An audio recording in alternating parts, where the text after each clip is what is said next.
Rajshahi board থেকে exam দিয়েছি। আমার মার্ক হচ্ছে 1152। আর টিচাররা ওখানে আমাদের যেভাবে ইন্সপায়ার করে অ্যান্ড আমাদেরকে অ্যাডভাইস দেয়, দ্যাটস এনাফ। আমার মনে হয় না কারো অফলাইনে পড়ার দরকার আছে, অনলাইনে 10 মিনিট স্কুলের সাথে থাকলে এনাফ। মানে ভাইয়া কোনটা বাদ রেখে কোনটা বলবো এমন কিছু নেই, সবই ভালো লেগেছে। আমার আম্মু আমার ক্লাসগুলো দেখতে এবং আমার আম্মু অনেক বেশি এক্সাইটেড থাকতো যে আমার আম্মু আমাকে খোঁজ দিত কখন কোন ক্লাস হচ্ছে, কখন কি এক্সাম হচ্ছে। মানে 10 মিনিট স্কুলের সাথে থাকলে না হয়তো আমি হয়তো এই এত বড় অর্জনটা নিতে পারতাম না। আমার এসএসসির প্রিপারেশন অনেক বাজে ছিল প্রথম দিক থেকে, পরে যখন আমি 10 মিনিট স্কুলের সাথে জয়েন হয়েছি আমার প্রিপারেশন 100-এ 100 হয়েছে। আমি নিজে পড়াশোনা করেছি এবং পাশাপাশি আমি 10 মিনিট স্কুলের সাহায্য নিয়েছি পুরোটা সময়।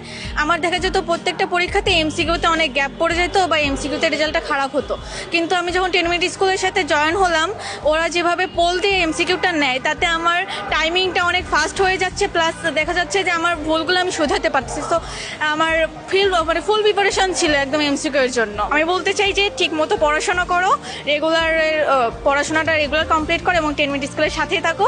আমার মনে হয় 10 মিনিট স্কুলের সাথে থাকলে আর কোনো কিছুর দরকার হয় না, ইটস এনাফ ফর এভরিওয়ান।